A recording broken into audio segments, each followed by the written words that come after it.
Aujourd'hui, je vais te montrer une IA qui va faire une application pratiquement à ma place. Pouvoir créer une application en décrivant simplement ce que l'on souhaite qu'elle fasse à un agent IA, c'est un peu le rêve de tous les... pas de tous les développeurs en fait, mais en tout cas de tous les outils qui permettent aujourd'hui de développer des apps, et donc notamment les outils no-code. Bubble, quant à lui, a déjà intégré certaines IA d'aide au développement dans son interface, et c'est ce qu'on va découvrir ensemble aujourd'hui afin de voir ce qu'il y a dans le ventre. On va partir d'une idée d'application, je vais la donner aux différentes IA de Bubble, et on va voir ce qui nous sort, et voir si on peut avoir une application fonctionnelle à la fin. Alors si le no-code et l'IA regroupés ensemble t'intéressent, va dans la description, je t'ai mis un petit lien qui devrait t'intéresser. Allez, t'es prêt, c'est parti. Ok, donc on se retrouve dans l'interface de Bubble, dans le tableau de bord, là où on peut retrouver toutes les applications. Et première chose qu'on va faire, en fait, c'est déjà aller dans Build Guides, qui est ici. Ce qu'il faut bien comprendre dans Bubble, c'est que, comme Emmanuel le dit dans l'interview, à terme, il va y avoir un Bubblebot qui va directement faire toute l'application à notre place. Pour l'instant, et c'est normal, Bubble fait des mises à jour par batch, et donc actuellement, il y a plusieurs IA dans Bubble qui permettent de faire, en tout cas qui permettent de nous aider au développement de nos applications. La première IA qu'il y a, c'est justement le fameux Build Guides, qui va permettre, alors non pas de créer l'application à notre place, mais déjà de décrire ce que l'on souhaite créer comme application, et il va nous sélectionner, enfin il va nous faire un guide en fait, tout simplement, de développement. Il va nous dire comment designer la base de données, quelles fonctionnalités intégrer, comment les intégrer. Donc ça c'est la première chose. Donc on pourra simplement recopier ce qu'il va nous dire, et ensuite la deuxième IA, ce sera à l'intérieur de l'application, on va pouvoir lui décrire les différentes pages que l'on veut, et lui va nous les construire à notre place.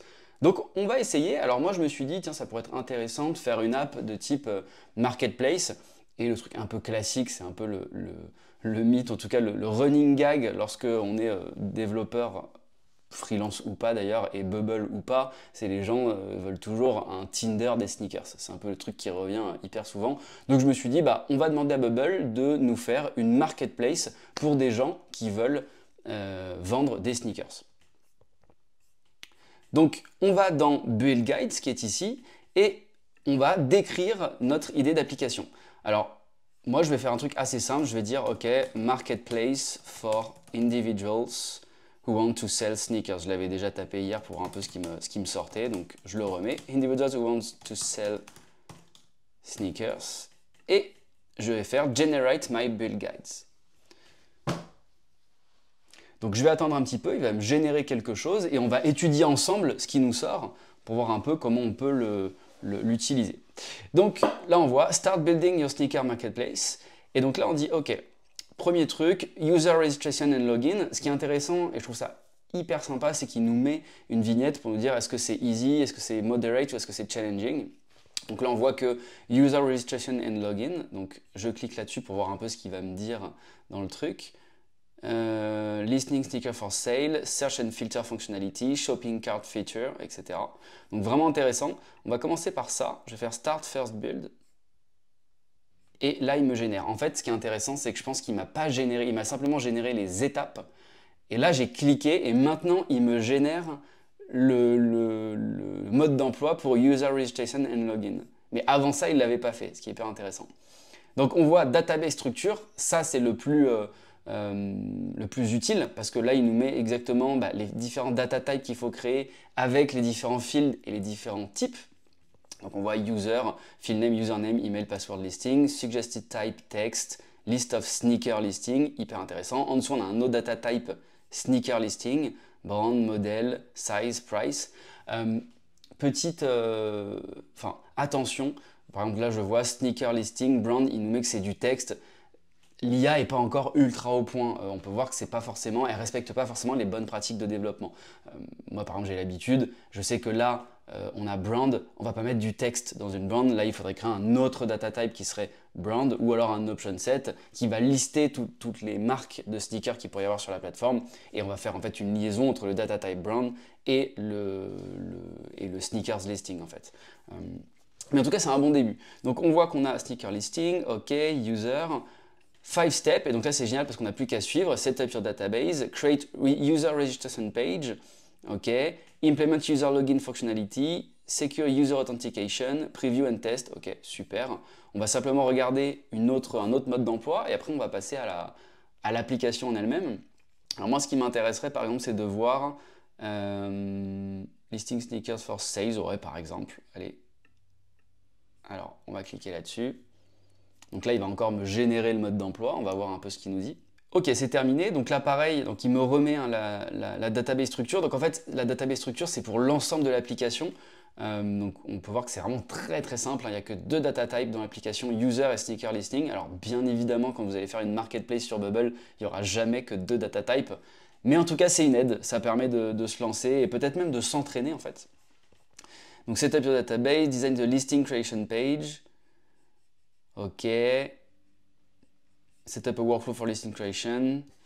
D'accord, ouais. On voit create a workflow that triggers when the user submits a listing. Ok. Donc là, ce qu'on va faire, je vais dupliquer mon onglet Bubble et on va garder le build guides d'un côté et on va créer une application de l'autre. Donc je vais créer une nouvelle application et on se retrouve tout de suite. Ok, donc on se retrouve dans le tableau de bord de notre application, dans l'éditeur. Donc la deuxième IA qui permet de créer des pages d'application, elle se trouve en haut à gauche dans Pages. Et on peut voir que là, il y a Add a new page with AI. Et bien sûr, c'est en bêta. Donc moi, ce que je vous propose, c'est qu'on va prendre toutes les étapes, toutes les pages que Bubble nous dit de créer dans son guide, user registration, listing sneaker for sale, search and filter functionality, etc. Et puis on va demander à Bubble de nous créer les pages. Alors, pour simplifier, je pense qu'on va imaginer que notre marketplace, elle a déjà un code couleur.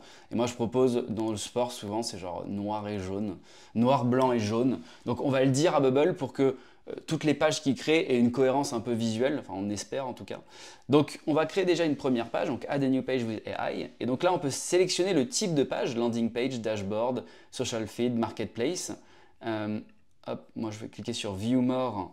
Et voilà, là on a Sign In, donc on va cliquer sur Sign In. Maintenant, il faut rédiger, comme pour tout IA, un prompt, donc une description de ce qu'on veut que l'IA nous génère.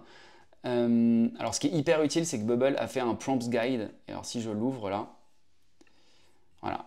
Sur le prompt guide, il nous donne plein d'astuces pour créer un prompt cohérent et qui va être correctement reconnu par l'IA. Donc il nous dit, voilà, length, donc la longueur. Il faut maximum faire 1 ou 2 phrases dans le prompt. On peut mettre des variables et ça c'est hyper pratique parce que ça permet d'aller très loin.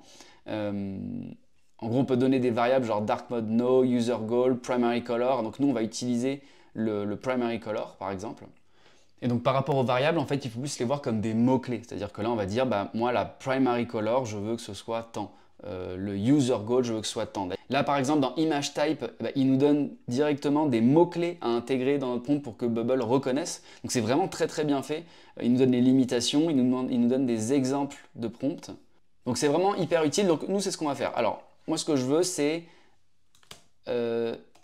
sign in and login page for sneakers marketplace.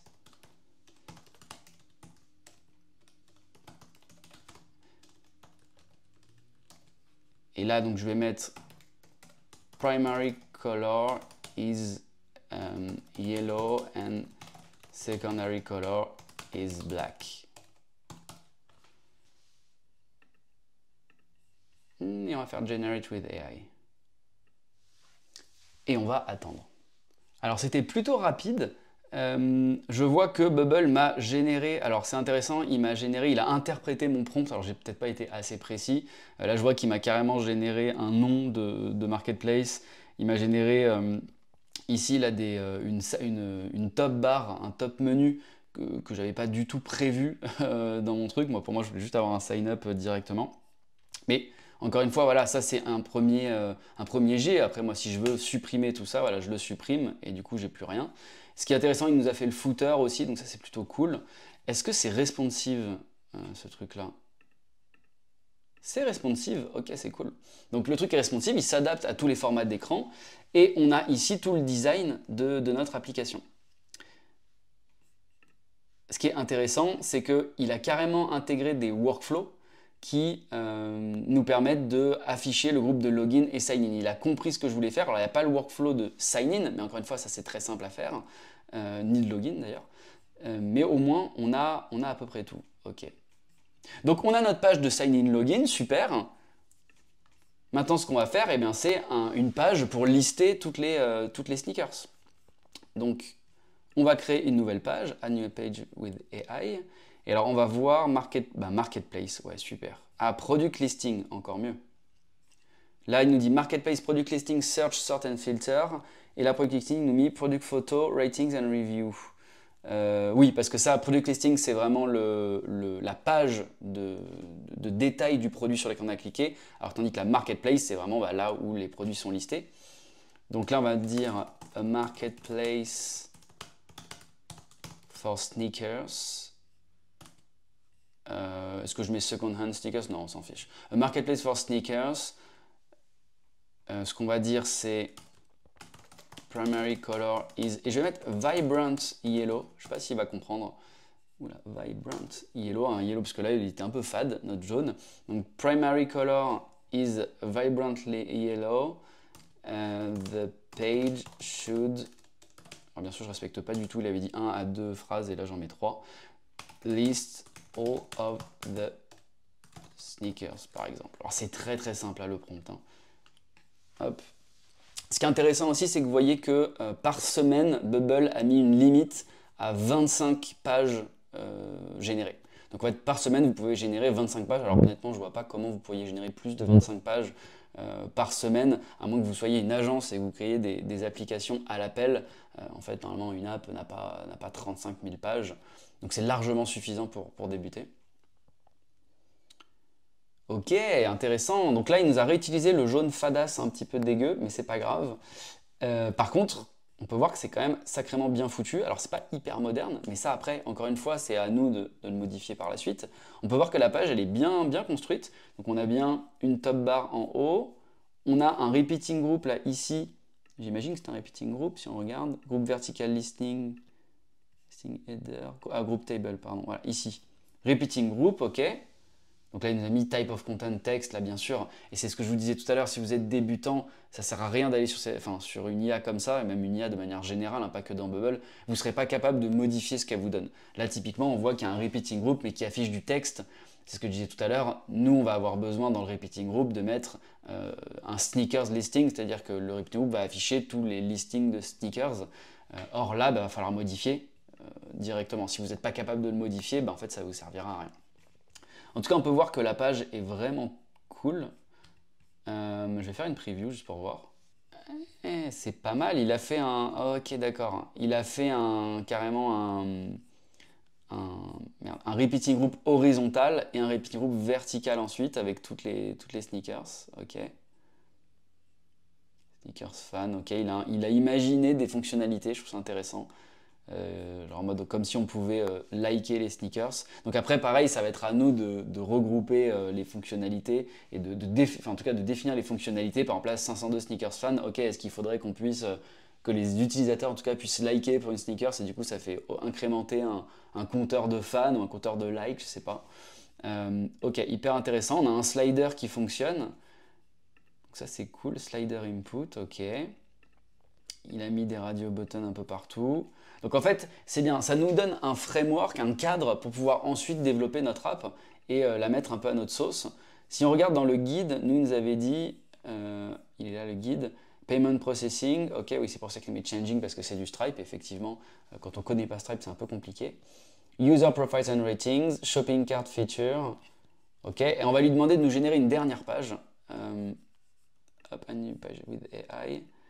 Est-ce que, oh j'imagine qu'on n'aura pas ça, dashboard, link page, ouais, on peut pas tout lui demander non plus. Marketplace, alors on va plutôt nous demander de faire un product listing. Ok. Donc là, alors là, on voit que dans l'exemple, dans le prompt d'exemple, il donne exactement ce qu'on veut qu'il y ait sur la page. For home rentals containing photos of the house, the rent in dollars, the address and the number of bedrooms and bathrooms.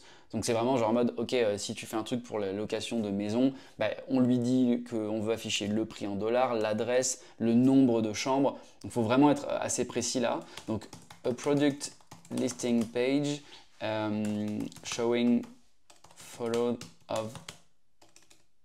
Oui, parce que du coup, je pense pas qu'il soit capable de détecter mes anciens prompts. Je crois pas. Donc a product listing page showing... Alors, à la limite, on va mettre for sneakers marketplace, showing photos of the selected sneaker, the price in euros, on va mettre, and genre shipping, comment on peut dire ça, shipping details, ouais. Et on va demander de lui générer cette page. Ok, et donc on a maintenant notre page produit qui est toujours aussi dégueu. Alors après, on aime ou on n'aime pas. Après, je lui ai vraiment pas donné beaucoup de détails. Je pense qu'on peut vraiment orienter la génération de la page en lui demandant un max de détails, notamment sur la structure de la page, sur la structure des éléments affichés. Moi, je lui ai rien dit du tout, je l'ai laissé faire un peu comme il voulait. Donc là, on a About, machin, je trouve ça vraiment pas moderne, mais c'est intéressant. On a des trucs intéressants, Related Products, qui s'affichent en dessous avec des petits carrés, j'imagine, pour les changer les couleurs du produit. Rating and reviews, ok, intéressant. En fait, ça fait gagner du temps au niveau de la structure des éléments. On n'a pas à empiler les groupes les uns dans les autres pour être sûr que machin. Le truc est quand même plutôt bien foutu. Là, on a la grosse photo, on a les petites photos qui s'affichent ici. Donc après, il n'y a plus qu'à créer le truc. Et est-ce que c'est responsive ça aussi? J'imagine que oui. Ouais, tout est responsive. Donc ouais, effectivement, à ce niveau-là, ça fait gagner du temps. Et là, en 10 minutes, bon, je parle en même temps, mais en 10 minutes, on a déjà plusieurs pages et éventuellement, si on n'est pas trop regardant, un design de base de données.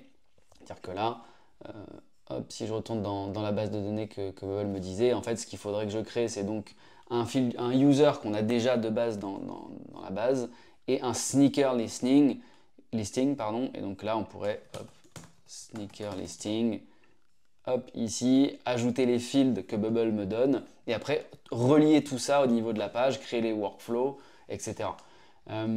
Dites-moi si ça vous intéresserait qu'on crée vraiment, là je vous montre plus l'IA de Bubble, mais si ça vous intéresse qu'on crée une app de A à Z en utilisant cette IA, dites-le moi en commentaire, je pense que ça pourrait être intéressant.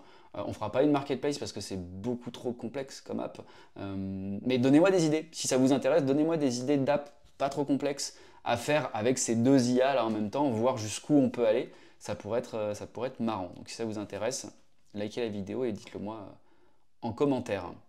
Voilà, comme on peut le voir, l'application elle est quand même vraiment pas mal. Alors bien sûr, il y a encore du taf derrière ce que nous livre l'IA, ça c'est normal, il y en aura toujours, mais déjà je trouve que ça fait une énorme base pour pouvoir commencer et avoir une application qui est fonctionnelle beaucoup plus rapidement que ce qu'on pourrait faire en partant de zéro. Donc je trouve ça vraiment pas mal. Par contre, attention, et là c'est mon petit warning en tant que coach et formateur Bubble, si tu débutes dans Bubble et que tu n'as aucune connaissance, passe pas par ces IA, ça sert à rien, tu n'auras pas le niveau pour comprendre ce qui va ou ce qui va pas dans ce qu'elle te donne et tu seras pas capable de modifier ensuite l'application pour qu'elle fasse exactement ce que tu veux. Donc, si tu débutes, forme-toi d'abord, monte en compétences et une fois que tu as fait ça, là tu pourras utiliser des outils qui te font gagner du temps et qui vont te créer l'app à ta place. Voilà.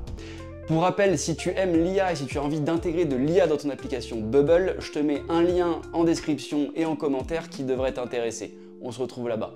Allez, moi je te dis à très bientôt pour de prochains tutos. Allez, ciao!